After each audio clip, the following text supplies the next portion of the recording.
देश में जब जब कोरोना मामलों का जिक्र हो रहा है तो दिल्ली का निजामुद्दीन मरकज भी ज़हन में आ जाता है। हालांकि दिल्ली पुलिस मरकज से जुड़े हुए तमाम मामलों पर पैनी नज़र बनाए हुए है, लेकिन इन सब के बीच दिल्ली के साउथ ईस्ट डिस्ट्रिक्ट में क्या कुछ चल रहा है, इसको लेकर बातचीत करते हैं यहाँ के डीसीपी राजेंद्र पाल मीणा से और जानते हैं कि कैसे आखिर दिल्ली पुलिस अब दिल की पुलिस बन गई है।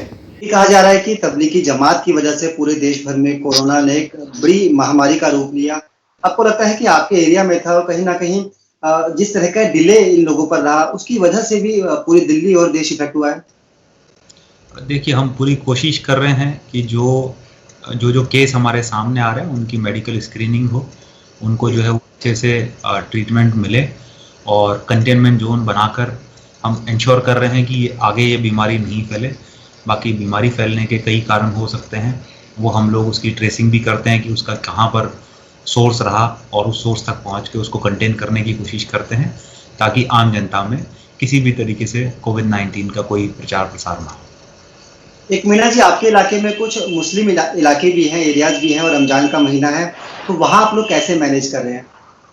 देखिए, रमज़ान जब शुरू हुआ था तो उससे पहले हम लोगों ने काफ़ी इंतजामात किए थे। उसमें छोटी-छोटी चीज़ों का भी ध्यान रखा गया था। जो रिलीजियस लीडर्स हैं, इमाम हैं, मौलाना हैं, उन सभी से हमने रिक्वेस्ट की। उनके व्हाट्सएप मैसेजेस वीडियो बनवाकर जो है वो सर्कुलेट करवाए गए। लोगों से अपील की गई। मस्जिदों में भी ऐलान कराया गया कि लोग जो है वो संयमित रहें, डिसिप्लिन रहें, कम से कम संख्या में बाहर निकलें। इसके अलावा हमने जो है वो अनाउंसमेंट करवाया एरिया में और कई तरह की एडवाइजरीज, बैनर जो है वो हम लोगों ने लगवाए। बहुत लोगों से हम लोग मिले, व्हाट्सएप के थ्रू कॉल की, मोबाइल पे फ़ोन कॉल की और इस तरह से हम लोगों ने लोगों को समझाया, क्योंकि ऑलरेडी रमज़ान शुरू होने से पहले काफ़ी लंबे समय से जो है वो लॉकडाउन चल रहा था। लोग धीरे-धीरे डिसिप्लिन हो रहे थे। उन्हें भी पता है कि उनकी जान की अहमियत है और ये बीमारी उनको भी लग सकती है अगर वो सोशल डिस्टेंसिंग का पालन नहीं करेंगे। तो इस तरह से, क्योंकि लोग पहले से अवेयर थे, हम लोगों ने थोड़ी मेहनत की।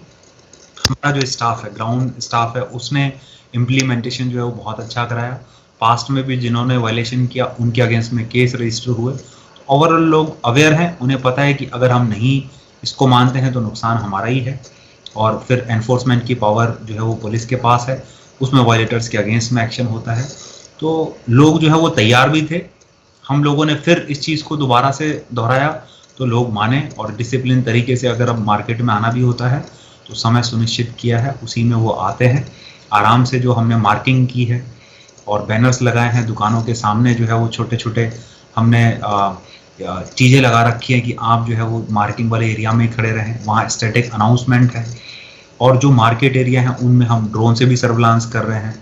जो मार्केट में जिन लोगों की एसेंशियल जो दुकानें खुली हुई हैं उनसे भी हमने बात की है कि आप भी जो है वो इंश्योर करेंगे कि आपके सामने अगर कोई खड़ा हुआ है, वो सामान लेने आया हुआ है, तो आप उसके संपर्क में ना आए। आप जो है वो अपने मास्क लगा के रखें और मास्क के साथ साथ अगर चश्मा हो सकता है तो वो लगा के रखें, ग्लव्स पहनें और मैक्सिमम सैनिटाइज़र का यूज़ करें। दूर से ही पैसे लें, दूर से ही सामान दें ताकि संपर्क में कम से कम आए। तो इन तमाम बातों का ध्यान में रखते हुए स्टाफ को भी, जैसे हमारा स्टाफ लगा रहता है तो उसको भी हम लोगों ने जो प्रोटेक्शन किट्स दी हुई हैं। तो हर कोशिश जिससे हम लोगों को अवेयर कर सकें, उनको समझा सकें कि ये उन्हीं के फ़ायदे की बात है और वो हमने कोशिश की है, लोगों तक ये मैसेज दिया है। और अभी हम देखते हैं कि मार्केट में लोग आते तो हैं बट डिसिप्लिन तरीके से जो है वो जहाँ मार्किंग हमने की हुई है वहीं खड़े होते हैं और अपनी खरीदारी करके वापस घर चले जाते हैं। एक लॉकडाउन आगे बढ़ा है तो क्या कहना चाहेंगे कि दिल्ली लगभग रेड जोन में है, पूरी दिल्ली, तो लोगों में बड़ा कंफ्यूजन है कि दुकानें खुलेंगी नहीं खुलेंगी। आपके पास क्या किसी तरह की कोई नई गाइडलाइन आई हो? देखिए, आप अगर ऑर्डर्स पढ़ेंगे तो उसमें बड़ी क्लियर सभी चीज़ें दी हुई हैं। तो मेरी सबसे गुजारिश यही है कि आप अगर वो ऑर्डर देखेंगे तो आपको समझ में आ जाएगा और उसी हिसाब से आप जो है वो उनका पालन करें। और अगर कहीं कोई कन्फ्यूजन होता है तो तरह-तरह की हेल्पलाइंस हैं, उनसे भी आप संपर्क कर सकते हैं। ऑफिसर्स, क्योंकि सभी लोग अभी एरिया में रहते हैं, उनकी अवेलेबिलिटी ऑलमोस्ट 24 घंटे है, तो उनकी भी आप मदद ले सकते हैं और इसमें कहीं कोई कन्फ्यूजन रहता नहीं है। एक मीना जी, हमने देखा है कि कुछ कंटेनमेंट जोन से जो क्वारंटाइन थे वो गायब होने की भी खबरें सामने आई थी। उन लोगों को घर में रहने की हिदायत दी गई थी लेकिन लोग अपनी जगह पर मिले नहीं। क्या आपके डिस्ट्रिक्ट में भी ऐसे कुछ केसेस रिपोर्ट किए गए? देखिए, ये गाइडलाइंस बनी हुई है कि कंटेनमेंट जोन में जो भी कोई रह रहे हैं वो बाहर नहीं निकल सकते हैं। जहाँ तक क्वारंटाइन की बात है तो होम क्वारंटाइन के ऑर्डर जो हैं वो भी डिस्ट्रिक्ट एडमिनिस्ट्रेशन की तरफ से समय समय पर होते रहते हैं। अगेन उनको हिदायत रहती है, एक पर्टिकुलर टाइम तक अपने घर पे रहते हैं, उनका चेकअप होता है और अगर वो वायलेशन करते हैं, अपने घर से मूव करते हैं, तो उनके अगेंस्ट में जो है वो कानूनी कार्रवाई भी होती है। क्या आपके यहाँ भी कुछ केसेस आए थे ऐसे? कि शुरू में जब क्वारंटाइन के आदेश हुए थे उस वक्त हमने भी जो है काफ़ी लोगों के अगेंस्ट में कानूनी कार्रवाई की थी, बट धीरे धीरे लोग अब समझदारी दिखा रहे हैं, अभी कोई घर से बाहर नहीं निकल रहा। आपका जो एरिया है कुछ बॉर्डर्स को भी टच करता है, तो क्या बॉर्डर्स को लेकर आपने कुछ स्पेशल सिक्योरिटी अरेंजमेंट किया हो? देखिए, जहाँ तक बॉर्डर की बात है, बॉर्डर जो हमारा है, जैसे फरीदाबाद से बॉर्डर लगता है, नोएडा से बॉर्डर लगता है, तो जो मेरे काउंटर पार्ट डीसीएसपी हैं दोनों साइड में, हमारी रेगुलर उनसे बात होती है। बाकी सीनियर ऑफिसर्स की जो सीनियर ऑफिसर्स हैं, कमिश्नर ऑफ पुलिस नोएडा हैं या कमिश्नर ऑफ पुलिस फरीदाबाद हैं, उनसे हमारे जॉइंट सीपी सर की और हम लोगों की भी जो है वो बात रहती है। तो ऐसा कोई इशू आता नहीं है, अगर आता भी है तो हम जो है उसको सुलझा लेते हैं, उस पर समय रहते जो है वो एक्शन लेते हैं ताकि लोगों को इनकन्वीनियंस ना हो और जो असेंशियल सप्लाईज हैं, तमाम चीज़ें हैं, उनकी आवाजाही बनी रहे। एक दिल्ली के लोगों को सुरक्षित रखने के वजह से आप लोग भी संक्रमित हुए हैं, दिल्ली पुलिस के कई जवान कोरोना पॉजिटिव हुए हैं, क्या आपके डिस्ट्रिक्ट से भी इस तरह के मामले आए? देखिए, कई ऐसे केसेस जो हैं वो आते रहते हैं, बट जहाँ तक पुलिस की बात है, जैसे मेरे यहाँ पे 2500 के आसपास पुलिस बल है, उसमें से अभी पिछले एक सप्ताह में 4 केसेस आए हैं, अलग अलग समय पर जो है वो सब मिलाकर अभी तक 4 केसेस आए हैं। हम लोग पूरी कोशिश कर रहे हैं कि हमारा स्टाफ जो है वो गाइडलाइंस हम लोग बार बार बताते हैं, निर्देश देते हैं, उनको फॉलो करें और उनकी पूरी जो सेफ्टी और सुरक्षा की बात है, जैसे फेस शील्ड, मास्क और चश्मा, या फिर आप कह लीजिए सैनिटाइज़र और ग्लव्स, फुल बाजू के जो ग्लव्स हैं, ये हम लोग डिस्ट्रीब्यूट करा रहे हैं। जिस तरह से आपकी ज़रूरत घर पर भी है, आपकी वाइफ है, बच्चे हैं, माता-पिता हैं, पूरी फैमिली आपके साथ है, तो क्या कभी रहता नहीं कि उतना समय आप दे पाते हैं अपनी फैमिली को, जितना पहले दे पाते थे? देखिए, ये मुश्किल वक्त है और मुझे लगता है कि ठीक है, परिवार है, हम लोग उनका ध्यान रख रहे हैं, बट हमारी ज़्यादा ज़रूरत इस वक्त सड़क पे है, हमारी ज़्यादा ज़रूरत इस वक्त ज़िले में है, हमारी ज़्यादा ज़रूरत इस वक्त पब्लिक को है। तो हम दिन रात मेहनत करके कोशिश कर रहे हैं कि ये जो बीमारी है इसका कम से कम असर पब्लिक पर पहुँचे, कम से कम असर जो है वो बाकी लोगों पर पहुँचे और हम लोग अगर इसको रोकने में कामयाब हुए तो यही बड़ी सफलता है। ये एक बहुत बड़ी चुनौती भी है और हमारा परिवार हमारे साथ है इस चीज़ के लिए, तो ये इसको देख के काफ़ी अच्छा लगता है, फ़ख्र है परिवार पे कि वो लोग हमें पीछे नहीं खींचते कि नहीं आप मत जाओ। तो ये बहुत अच्छी बात एक परिवार की तरफ से भी है और क्योंकि पुलिस सर्विस में है, वर्दी पहनी है, तो एक अलग जज्बात हमारे दिल के अंदर है और वो ऐसे समय में जो है वो हम दिखा सकते हैं। वो जज्बे के साथ मैं और मेरा पूरा डिस्ट्रिक्ट, मेरे जवान, हम सभी उस काम में लगे हुए हैं और कोशिश करेंगे कि ये बीमारी किसी को भी ना हो। एक आप लोग बहुत मेहनत कर रहे हैं लॉकडाउन के दौरान, हर शख्स की जान आप लोग बचा रहे हैं और खुद आप लोग बीमार हो रहे हैं, तो आपको लगता है ड्यूटी के मायने बदल गए हैं? पहले आप सिर्फ अपराधियों को पकड़ते थे, लेकिन अब एक ऐसा इनविजिबल चीज है जो दिखता नहीं है, लेकिन उससे मुकाबला आपको करना है। तो ये भी कभी ट्रेनिंग का पार्ट रहा है या आपने अपने आप को ऐसे ढाल लिया? देखिए, कई बार अनफोर्सीन चीज़ें आती हैं, आप देख नहीं पाते हो, ऐसी चीज़ें आती हैं, आपने वो सोची नहीं होती है, वैसे चैलेंजेस आते हैं और ये कह लीजिए कि ट्रेनिंग से या जब आप फील्ड में होते हो उस एक्सपीरियंस से कहीं ना कहीं आप सीखते हो कि अगर कोई अनदेखी चीज़ आई, कोई ऐसी चीज़ आई जिसके बारे में आपको नहीं पता, लेकिन बैक ऑफ द माइंड कहीं ना कहीं एक प्लानिंग चलती रहती है। हर दिन के एक्सपीरियंस से आदमी सीखता है, हर दिन के एक्सपीरियंस से आदमी प्लान करता है और इस केस में भी ऐसा ही हुआ। हमारा दुश्मन बदल गया, हमारे चैलेंजेस बदल गए और हमारा जो ड्यूटी का नज़रिया है वो भी बदल गया।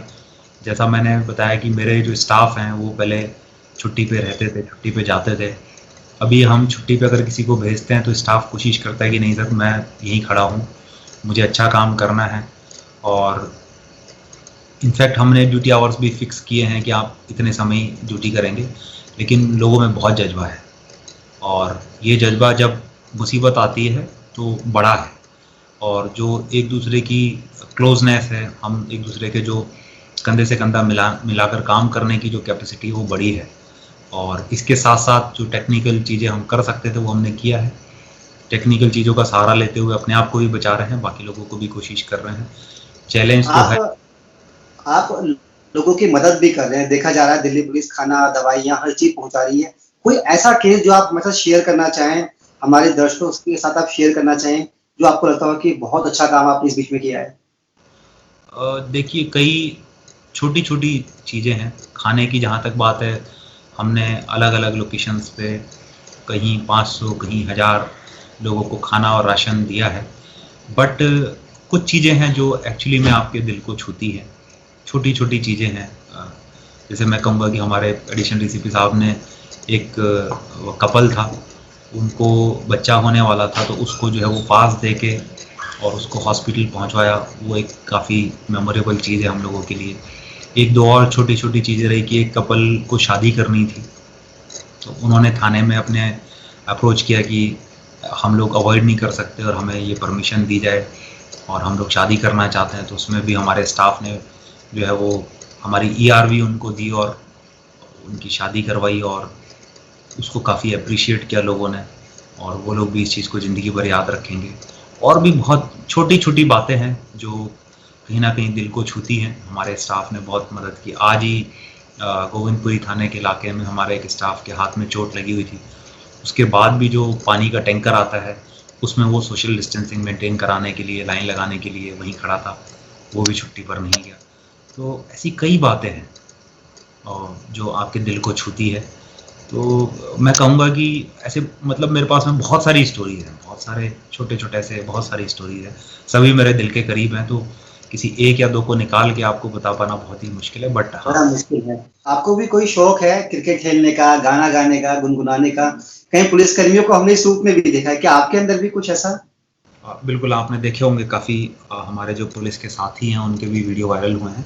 मुझे क्रिकेट खेलना भी पसंद है, मैं टेनिस खेलना भी पसंद करता हूँ, और म्यूज़िक सुनने का भी मेरे को शौक़ है। गिटार स्पेशली मेरे को बहुत अच्छा लगता है, अगर उससे रिलेटेड कोई म्यूज़िक है, कोई गाने हैं तो ये चीज़ें हैं। बाकी क्योंकि लोगों की सेवा कर रहे हैं उसमें बहुत मज़ा आ रहा है, और ये एक नया चैलेंज देखने को मिला है। इसमें पुलिस वालों की यूनिटी बढ़ी है, लोगों के दिल में पुलिस का प्यार बढ़ा है, और हम देखते हैं कि छोटी सी भी अगर मदद हमने इस समय पे लोगों की है तो उसका जो है वो अपने धन्यवाद देते हैं, एक ग्रेटिट्यूड व्यक्त करते हैं पुलिस के लिए कि वाकई में पुलिस जो है वो बहुत अच्छा कर रही है। और हम लोग भी कोशिश करते हैं कि अगर कोई भी ओवरऑल अच्छा काम कर रहा है तो उसको हम सपोर्ट करें, उसके साथ हम लोग खड़े हों, ताकि पूरी सोसाइटी को उसका फायदा हो।